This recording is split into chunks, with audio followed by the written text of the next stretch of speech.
Hello Binanceans, how are you? Today we're going to talk about stop limit orders.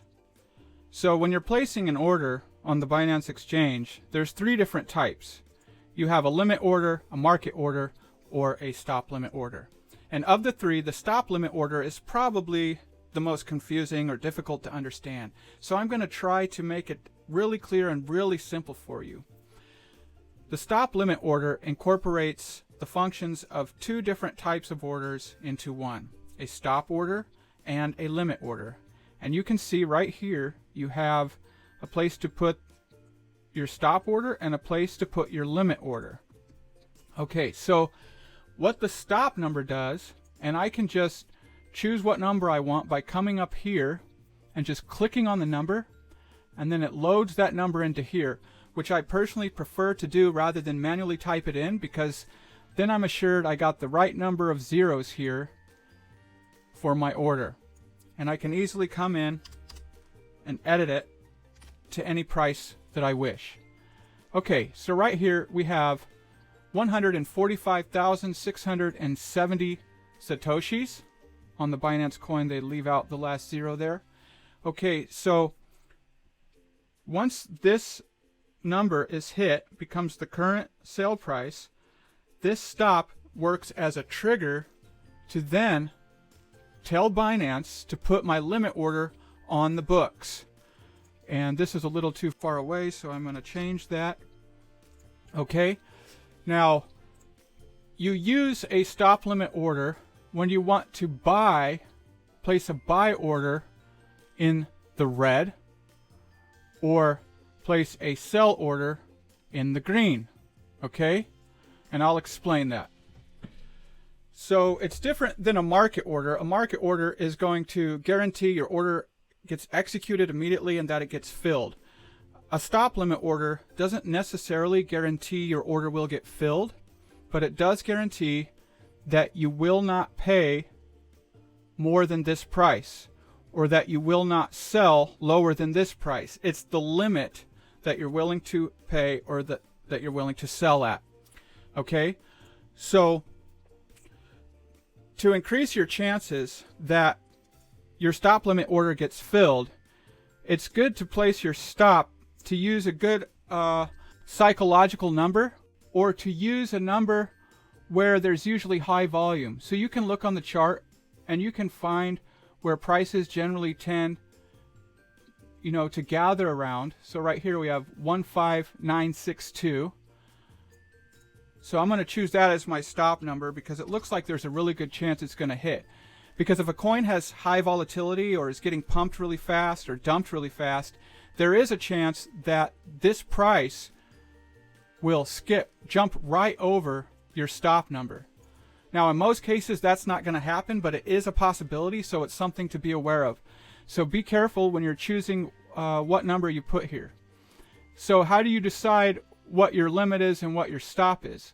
Well, basically your stop should kind of be the price that you want to pay. So let me give you an example. Let's say I think that this price is going to break to the upside, and that once it breaks, we have kind of a wedge or triangle formation here. Once it breaks to the upside, let's say at 15962, I believe it's going to continue upwards. Okay, so I set that as my stop, and then the limit would be just a little bit higher than that. So I'm going to go ahead and put 100%.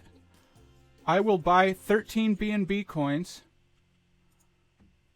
and then I get this confirmation box here. If the last price rises to or above 159,620 Satoshis, an order to buy 13 Binance coin at this price will be placed. And then I click place order. I get my order confirmation, and I don't see it here on the books because these prices are too close. If I want to see it, I can click on depth here. My order is right around here. Okay, and then I can scroll down and I can see where my order is. I can see the amount. I can see the percentage of my order that has been filled.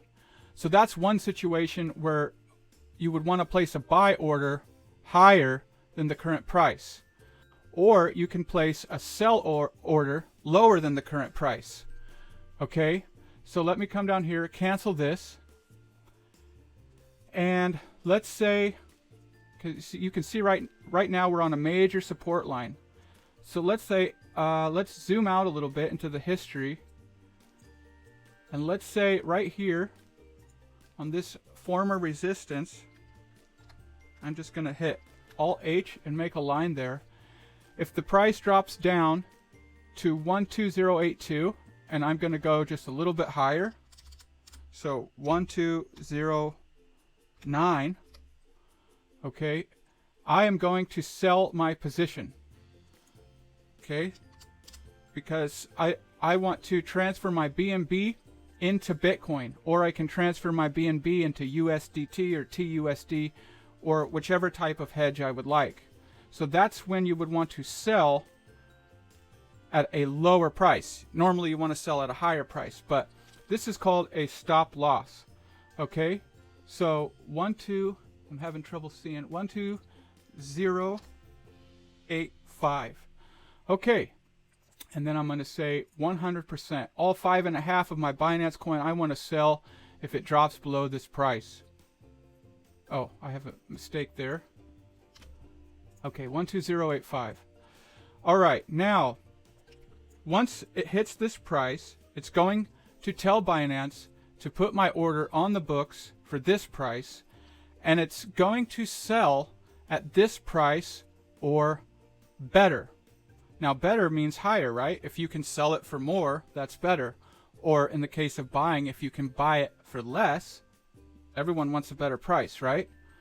Okay, so it will put my order on the books, and then any orders that are on the books between 90 and 85, or even it could be 91 or 92, because when there's lots of volumes, prices are moving around very fast.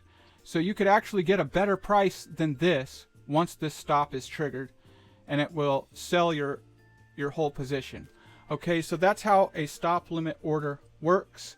One benefit of stop limit orders is they make you a market maker, which gives you lower fees than being a market taker in the case of placing a market order. One question that you might have is, why not just use a limit order? Why use a stop limit order? Well, limit orders you use when you want to place an order on the buy side of the book, or you want to sell on the sell side of the book. Stop limit orders are the flip. I want to place a sell order down here or a buy order up here, and the stop keeps it from executing immediately, because the limit order, if I were to place a limit order right here to buy, it's going to immediately execute and basically fill it from this price up until my order is filled. Okay, so real quick, I'll just run through the different situations when you use a stop limit order. When you have a breakout higher above you of resistance, so let's say I wanted to place one above this line. If it broke above this line and I believe the price was going to go higher, you can use one to let the price come to you, or to get you out of trouble if the price begins to come too low. You don't have to manually monitor each trade. You can set your stop limit and go about your life and not have to, check your blockfolio every 5 minutes or whatnot. You can also ladder your buys and sells. You can sell a percentage here, you can sell a percentage here, you can sell a percentage here. So you can place several different orders if you wish. Also, if I have my stop loss here and this price does go up, I can come and cancel my stop limit order and raise this up whichever number of units or percentage I like under the current price, so that if it were to retrace, I can sell and get out and lock in my profits. A really convenient feature.